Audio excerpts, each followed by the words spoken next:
polarity, we talk about soulmates, and the polarity is I find this woman, or we find each other, and she is, through some magic, whatever it is that pulls, magnetic forces that pull us together, she is a perfect expression of the female side in me that maybe is underdeveloped. And through loving her, it can develop in this body. Through loving her, and that's through giving to her, that's my testosterone side. Then her receiving my love, that's her feminine energy. And my being able to provide that, whatever it takes, so she feels good, she feels happy, and she feels loved. She's appreciating me. When she appreciates me, then my brain has a mirror in it. And suddenly I begin to get in touch with my own female side that appreciates me, and I can love myself. So being in a relationship helps us to love ourselves. But we first have to love ourselves before we're even ready to be in a relationship, at least to a certain extent. If you go to a relationship out of neediness and desperation, if a man does that, oh my gosh, he's way on his female side. And if a woman does that, she'll be too needy, and the man will feel I can't make her happy. Because what men will say is, no matter what I do, it doesn't make her happy, and then they're out of there. And women will say, I give and give and give, and I don't get back. So he doesn't know how to give. He thinks he's this great giver. No matter what I do, doesn't make her happy. He doesn't know what he's doing. I can take any man, who wants a divorce, and they say that, and I say, okay, what do you do? Then I have to point out to him, what you did is worthless. You think it's really valuable, but it's worthless. It has a little value, but not much. I have to point out to him, women are different.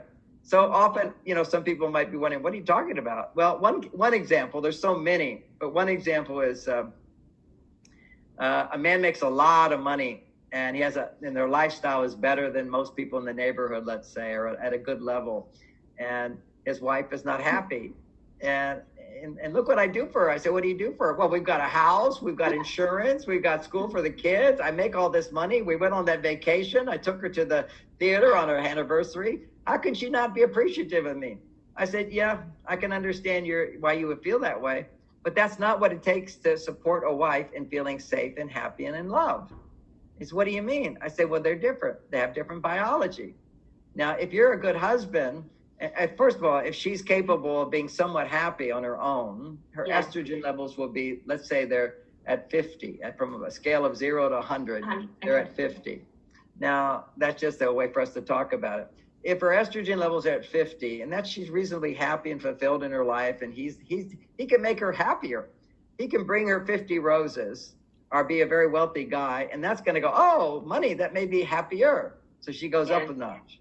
But he can also bring one rose if she has normal levels of estrogen, and it will go up the same.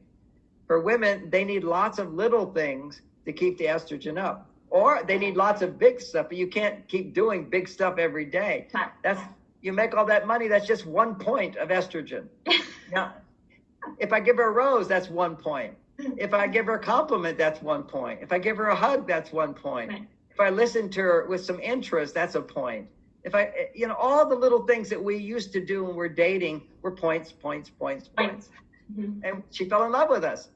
But then he thinks, well, now I'm going to do the big stuff. I'll make money. I don't have to do that little stuff. Why do I have to do that little stuff? That's why she fell in love with you. It's the little stuff that helps to support her in her hormones going from normal, which is, you could be my friend. I like people. I love people, to being in love. Being in love with you is you get the status of king, and she gets the status of queen, because you're doing lots of little things that you would do when you were dating her. But men don't know that. And so I point that out, and so logically men go, oh, I get it. That's my mistake.